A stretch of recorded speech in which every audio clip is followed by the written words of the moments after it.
happy to be a friend of Peter and Cindy's the last few years. I had a couple thoughts between, Thursday I was sort of overwhelmed by all the work, and I think most of us had no idea that this was in your basement or that he had done so much work. I mean, so impressive. But first of all, I want to say this event, Thursday and today, I really think that this also speaks to Cindy and her devotion and her hard work, and also to Jonas and Lee and there are other people that put it together, and I think they deserve some credit.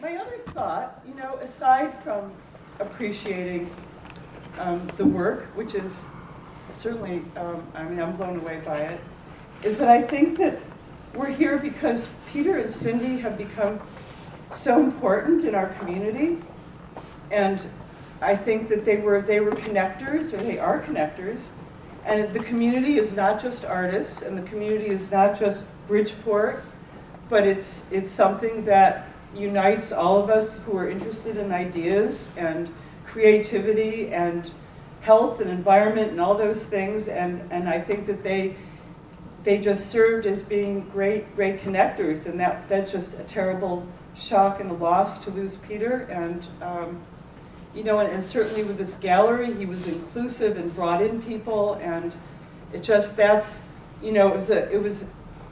think that's the greatest thing you can. I mean, it's all wonderful to do your own art, but to appreciate other people is an even better thing, and I think that's really speaks to being to being a good person. Thank you. Yeah.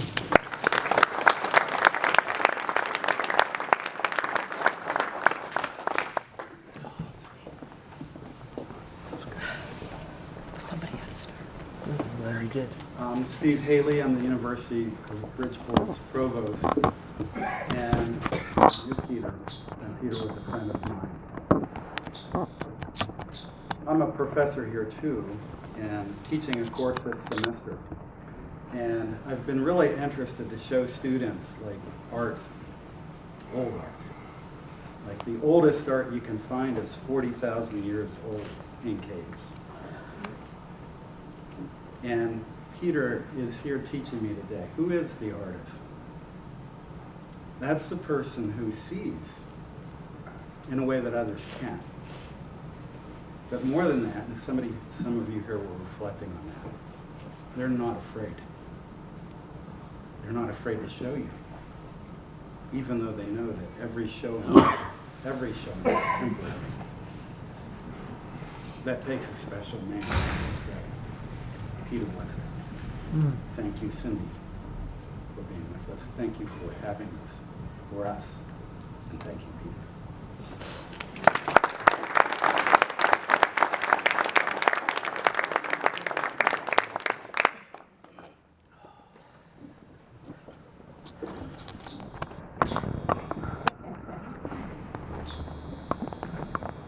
Three of us good friends from high school. I'm not going to sing, don't worry. But interestingly, we all got to be friends by singing together in high school choir. He always had a song in his heart. I think a lot of people knew that. It's beautiful to hear these the great songs up here, but not unlike in Pete's art, he was an evangelist for the things he loved, the things he picked up on that he thought, I want everybody to hear this. I want everybody to get a sense of what I'm seeing. And some of that was alluded to, Chris, by what you spoke about. It's been a great lot of years by Pete's side. Yeah, it's been 40 years, just so you know. Howard, you talked about the steps of Peter's life. I think the one step that you may have glossed over a little quickly was the tomfoolery step. I agree. Totally. We have plenty of stories. Here's Tom. plenty of stories that we can't share here, but catch up with us later around the gallery, and we'd be more than happy to share some of the great stories that we have with Peter. pulling him behind the inner tube of one of our boats and until his shorts fell off. That was. For me, Peter was, he's probably the most creative person that I'll ever know.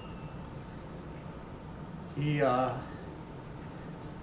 was the guy that when you talked to him, he would ask you what you were doing creatively with your talents, with your gifts. He had such a great gift himself that he wanted to make sure that everybody else had the opportunity to find their own gift, whether it was art, any kind of art, drawing, painting, whether it was music, whether it was dance, performance. I think through the 40 years that we knew him, we saw him do all of those things, which is pretty amazing. So take that with you today. Think about the times that you talked to Peter and all the times that he encouraged you to seek your own creative outlets. Something I did in my dad's eulogy that I thought was fitting was, all of you are here because of Peter. So turn around and greet everyone around you and ask their name. You're going to take a friend from this, I hope, because of the love for Peter. And Peter had a wonderful gift for seeing beauty in anything. He wasn't afraid to smell the rose for the thorns. And he didn't care who you were, your background, but he was fascinated with what your spark was. And maybe he could take some of the spark from your spark. Many times we would go out in cabins and laughing, and there was always an interesting dialogue that you'd leave that moment in time with, whether it be at a log cabin or up at, after losing his shorts on a water ski boat. Peter always seemed to find the humor and the light, but was never afraid of the thorns in life. So if you take one thing, take a friend from this meeting, take a snapshot of his art in your mind, and then ask yourself the same question: what am I going to take from life that I can leave to others? I am so happy the fish made it up in the back. I think we all own a fish that's been manipulated in some fashion. And that was always great that he would find these little things and decide, what if I can alter this and make it just a little more interesting? So I imagine him getting up there and God says, isn't this a beautiful fish? And Pete would say, that's pretty nice. But how about a few spikes or snakes? So, under his influence, we may see a few more interesting fish coming into existence. Thanks. Thank you.